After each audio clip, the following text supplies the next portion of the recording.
Hello everyone, I hope you're having a wonderful day today.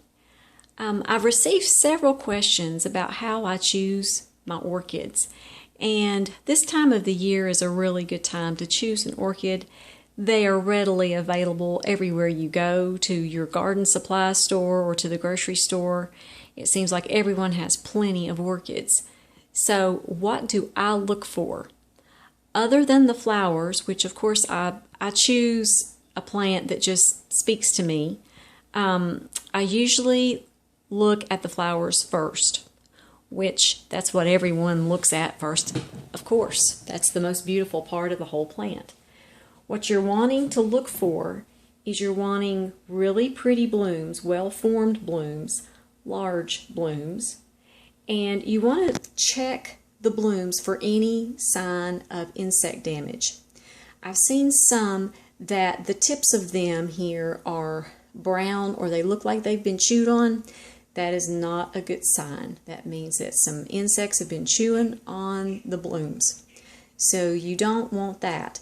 Also, when you're looking at the blooms, check to see, are all of the blooms bloomed out like they are on this one. Now, what I like to do when I buy one is I like part of them bloomed out and part of them to be buds. I'll tell you why. You don't know how long your orchid has been in flower when it is in full bloom. So when you still have some buds on the plant, you know that that plant just started blooming. And so you're going to have weeks to months of beautiful blooms on that orchid plant. The next thing that I like to do is I like to look at the leaves. This one I've had for about a year, and it has 4 large, healthy leaves. If I don't see a plant that has at least 4 large leaves, I don't buy it.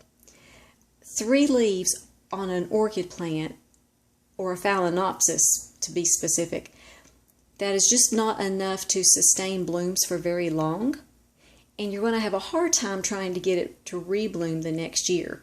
So look for large, healthy green leaves that have not been chewed on. And also, you want them firm. You don't want them floppy, and you don't want them yellow. If they're yellow, that means that you got some rot going on there. That is not good.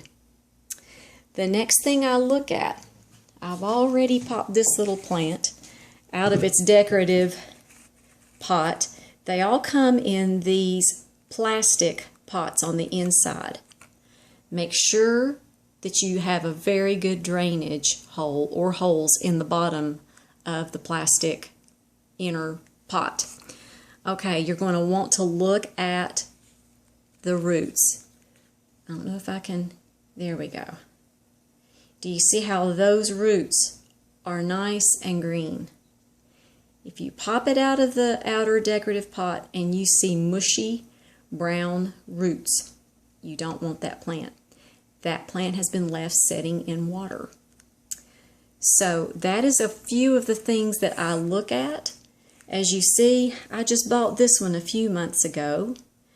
The flower spike has already been removed. I think I bought this one back in March. So it has 6 beautiful large leaves. This is a mini phalenopsis. So for this plant, these are large leaves. So one thing I was also going to tell you, if you buy orchids that are planted with other plants, with other green plants, make sure when you get it home that you separate that orchid, the orchid pot from the decorative pot, and kind of put it in a pot on its own. I've seen them displayed with other plants, and unless that plant has exactly the same needs as the orchid, you're going to run into some problems. Also, several of you have asked me about the plastic sleeves that I posted a picture of the plastic sleeves and the orchids in them yesterday. Those are fine. Just make sure that you check the leaves to make sure that they're good and firm. check the plant very, very carefully. They put them in those plastic sleeves so that they won't get damaged during shipping, and it does work for that, but you need to be careful to inspect your plant carefully before you bring it home. I hope that gives you some good advice and some good ideas as to how to choose your orchid plant, and I hope you have a highly favored, deeply loved, greatly blessed kind of day. We'll see you next time.